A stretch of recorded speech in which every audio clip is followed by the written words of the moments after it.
A internet foi a loucura nessa última semana, com um vídeo que provavelmente você esbarrou ou com o vídeo ou com alguém falando sobre ele, onde o Thales Gomes, um dos maiores empresários hoje no Brasil, enfrentou 28 demitidos ali para um debate sobre trabalho. E automaticamente é como se tivesse explodido uma discussão sobre quem carrega o maior peso no mundo do trabalho hoje, o empresário ou o funcionário. E o mais curioso é que, sendo uma hater quase que oficial do Thales Gomes, eu concordei com 99% de tudo que ele falou nesse debate. Mas eu acho que existem tantas camadas nesse assunto que eu quis trazer aqui pro canal para conversar um pouquinho com vocês sobre. Porque sim, falar sobre trabalho e mudanças, no ambiente de trabalho é revolucionário, e falar também sobre essa questão de poder e a responsabilidade que vem com isso é um assunto que é importante e urgente, mas a gente precisa ir além desse choque dramático e da polêmica e mergulhar realmente no que isso ensina pra gente sobre a gente mesmo, mas também sobre o Brasil que a gente vive hoje, além, é claro, do mundo corporativo. E sério, foi um espelho absurdo e a gente não pode negar isso. Esse vídeo não é pra defender empresário nenhum. Uma frase que o Thales Gomes falou no vídeo, e eu vou parafrasear aqui também, é que eu não sou advogada de companhia. Então, deixando isso bem claro. Mas também não é pra romantizar a dor de quem foi demitido ali no vídeo. E já pra começar, um ponto que me chamou muito a atenção nesse vídeo, especialmente no casting que foi escolhido, pra estar ali como os demitidos, é que essas pessoas não estavam ali pra debater, elas estavam ali pra acusar. E aqui já me entristeceu bastante, porque já meio que dá uma vibe pro vídeo de causa-ganha pro Thales, antes mesmo do debate começar e sequer evoluir de fato. Isso significa que o debate ensinou nada? Não, muito pelo contrário. Como eu comentei, eu concordei com o Thales em absolutamente tudo. Lembro até de olhar pro Ângelo e falar: amor, eu não acredito que eu tô concordando com o Thales Gomes. Mas antes da gente discutir sobre as coisas que foram discutidas no vídeo, isso é exatamente o que ele queria. Que pessoas como eu e você, que somos haters declarados dele, assistíssemos e concordássemos com ele. Então sim, foi algo que foi planejado, pensado, mas isso não exclui a realidade que esse vídeo escancarou. E acho que por isso que foi uma sacada tão boa de branding, tanto pessoal ali pro Thales, quanto pra própria empresa dele. Porque foi bem feito. Nada daquele vídeo, daquele debate pode ser simplesmente ignorado, sabe? Mesmo se a gente tentar usar esses argumentos de não, porque o casting foi escolhido assim, assado e blá blá blá. Isso não tira a relevância dos assuntos que estão sendo tratados e dos argumentos fortes que o Thales trouxe, sabe? E o melhor pra mim desse debate é justamente que foram argumentos que a maioria das pessoas não fazem ideia, sequer conhecem a realidade de fato do que é ter uma empresa no Brasil. Esse debate, antes de mais nada, ele representou um país totalmente dividido. O que a gente vê nesses últimos anos aqui no Brasil sempre foi assim, mas nos últimos anos isso se intensificou absurdamente. Ninguém se escuta mais, ninguém quer discutir de fato. A gente sempre fala: não, estamos abertos à discussão, mas na verdade nunca estamos verdadeiramente. A gente já tem um pré-julgamento na nossa cabeça sobre aquele assunto, uma certeza que a gente tem sobre aquele assunto, e a gente defende aquilo até o fim. Então, na prática, a gente não debate há muito tempo, de verdade, assim, e principalmente escancarou essa divisão entre quem manda e quem executa. Eu vi muita gente resumindo esse vídeo a um CEO escroto, super calculista, que escolheu as piores pessoas pro casting pra debater com ele. Mas se tu assistiu o vídeo até o final, tu percebeu que Thales sim sabia se portar ali, como eu falei. Foi planejado aquilo. Ele não é burro. Ele já se queimou com o Brasil inteiro. E quando eu falo se queimar, é se queimar mesmo. Realmente, assim, a discussão lá do mulher ser CEO ou não, cara, botou o nome dele na lama com absolutamente todo mundo, até com as pessoas que defendiam ele. Então sim, foi super planejado, super calculado, tudo que ele ia falar, tudo que ele ia trazer. Ele sabia os argumentos que ele ia usar, estava aberto, claramente aberto à discussão. E eu diria que até sensato em certos momentos, onde ele abraçava a dor das pessoas e, pô, eu te entendo, eu sei que isso é complicado, isso que você passou foi um crime, enfim. Então, tudo isso, assim, não digo que não foi genuíno, mas também é claro que foi proposital até certo ponto. Mas, como eu já falei antes no começo do vídeo, ele trouxe argumentos, ele trouxe dados e de fato convidava as pessoas que estavam ali discutindo com ele a refletir, a pensar sobre. Agora, já do outro lado, a gente tem pessoas totalmente fechadas numa bolha, que além de não fazerem ideia de absolutamente nada sobre o que é tu ter uma empresa no Brasil, também não faziam ideia sobre elas mesmas, sobre quem elas são no ambiente de trabalho e quem elas deveriam ser. Agora, o que de fato me pegou não foi nem isso, foi perceber claramente o quão pouca gente realmente sabe dos assuntos ali que ele estava trazendo e entende o que de fato estava sendo dito. Demitir 30 pessoas não é algo simples, implica vidas, contas, inseguranças, vidas de famílias inteiras, mas também proteger uma empresa da falência, que também impacta a vida de todo mundo que está trabalhando ali, também não é fácil. E é um fato que existe uma linha muito tênue entre proteger o negócio e descartar pessoas. E a gente sabe que sim, acontece. E essa questão de demissão e etc é uma coisa que, pra mim, na minha opinião, nunca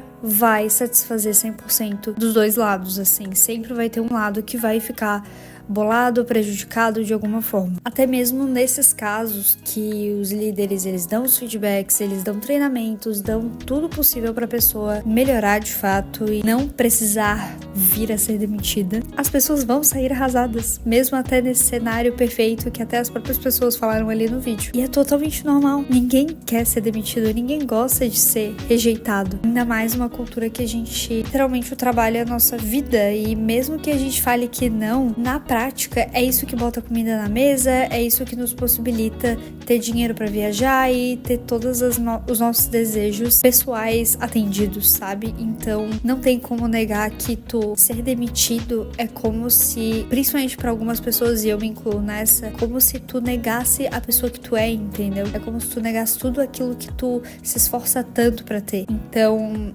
é muito complexo. Sempre a gente vai se sentir lesado, independente do cenário. Alguém sempre vai sair como errado nessa história, seja o funcionário, seja a empresa. Agora, a parte que ninguém quer ouvir, todo mundo bota assim a mãozinha no ouvido, lá, ele não quer ouvir de jeito maneira. É bem a pauta que eles trataram no começo do vídeo, né? Que empresa não é ONG, muito menos pai e mãe. E as pessoas não entendem que você trabalhar em qualquer lugar, pode ser no mercado, aquilo é uma troca. São negócios. Você entrega algo que a empresa precisa e, de volta, ela te paga o valor referente a isso. E por ser uma relação de longo prazo e, como eu falei, uma parte, um pilar da nossa vida que ele estrutura, ele segura vários outros por conta do dinheiro que a gente recebe, a gente acaba confundindo as coisas, achando justamente que empresa tem que ter essa obrigação de, sei lá, ter puff, ter vários benefícios. E eu já falei aqui pra vocês em outro vídeo que eu já trabalhei em duas empresas, uma que não tinha absolutamente nada, tu não recebia porra nenhuma além do teu salário, e a outra que tu recebia relativamente na média ali do mercado, um pouco mais pra baixo, mas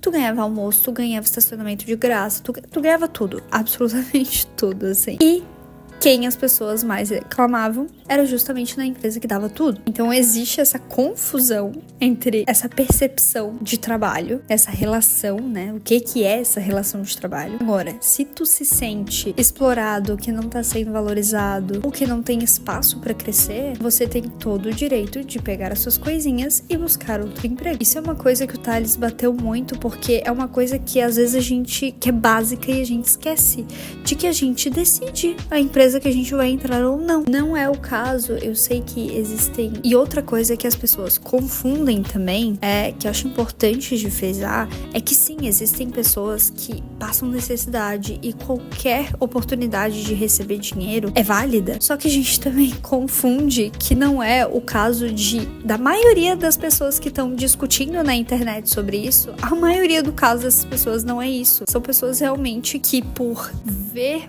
uma situação no Brasil e tirar uma conclusão, uma opinião sobre aquilo, ela toma pra si como se fosse verdade. Então ficar emburrado esperando que a empresa vai mudar só porque você quer é literalmente estúpido, no mínimo. Você quer uma empresa exatamente como você idealiza, como você acha que é o melhor, cria a sua empresa. É literalmente como se tu receber alguém na tua casa, ela dá todos os pitacos do mundo, falar que tu tem que mudar absolutamente tudo e tu não querer mudar porque a casa é tua, quem vai viver naquela casa é você. Não faz sentido.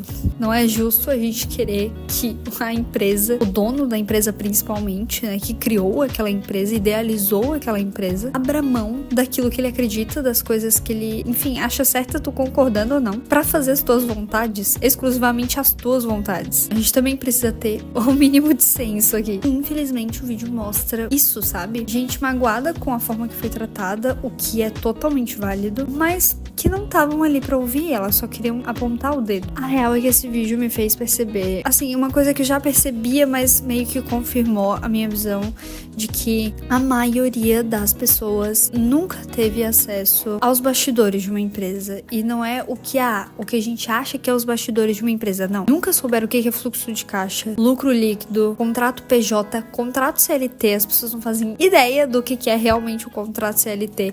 Pela parte da empresa, a gente só se preocupa em saber a nossa parte, né, o que a gente recebe, mas a gente esquece de entender o quanto que aquela empresa vai estar pagando, geralmente, sei lá quantos % a mais, é o dobro, acho, do teu salário que ela paga todo mês. Então não é só o que ela desembolsa pra te dar, é o dobro daquilo, porque de imposto que ela tem que pagar. Então as pessoas não fazem ideia disso e por isso idealizam a relação de empresa para funcionário, empresário para funcionário como uma amizade ou até uma paternidade. Mas não é, é uma troca. Literalmente, eu preciso de algo e você me dá. E eu te retorno com algo para isso. É literalmente como se, tu tem o teu trabalho fixo e tu é freela por algum motivo. Tu é freela. E um cliente chega pra ti, Camila, eu preciso de uma logo assim, assim, assado. Você vai entregar aquilo e ele vai te pagar. É literalmente a mesma coisa. Literalmente. Você com certeza não cobraria metade das coisas que tu cobra do teu chefe pra esse cliente. Então a gente, é claro que são questões diferentes, formas diferentes de prestar um serviço, mas não é tão diferente assim. E o que eu tô falando aqui é que não precisa ser desumana, que de fato acontece em algumas empresas, mas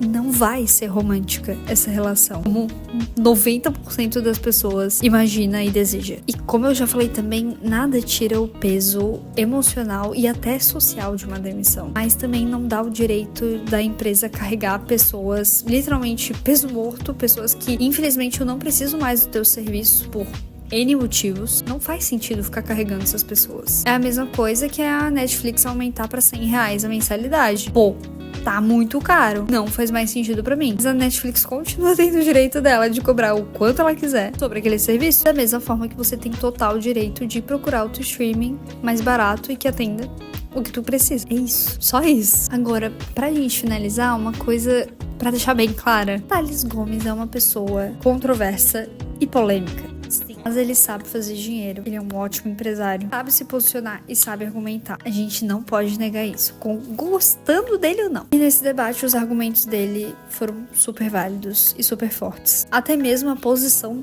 que ele se colocou de admitir quando um crime, um erro havia sido feito com aquela pessoa em específico. Ele compreende a realidade, pelo menos nesse recorte desse vídeo, ele compreende a realidade e nunca negou nada do que foi dito pela pessoa do outro lado da mesa, nunca invalidou, né? O problema é quando as pessoas odeiam tanto uma pessoa que perdem totalmente a capacidade de ouvir e absorver qualquer coisa que ela diga. Isso não é só com ele. Literalmente um reflexo da internet. Se tu não gosta de alguém, automaticamente qualquer coisa que aquela pessoa falar vira lixo. Se fosse qualquer outra pessoa falando as mesmas coisas, o mesmo debate, alguém mais carismático ou até alguém que você goste, provavelmente esse vídeo teria sido recebido de outra forma. Esse vídeo não foi sobre o opressor e o oprimido, foi sobre como a gente lida com as frustrações e com as verdades que doem, principalmente aquelas que não nos beneficiam o tempo todo. Você não precisa gostar do Thales, eu também não gosto. Mas talvez tenha sido um dos debates mais importantes que surgiram na internet desses últimos tempos. Porque ele expôs um abismo que é real, que a gente ainda tem no Brasil quando o assunto é trabalho. E se você quer crescer profissionalmente, a dica que fica é: aprenda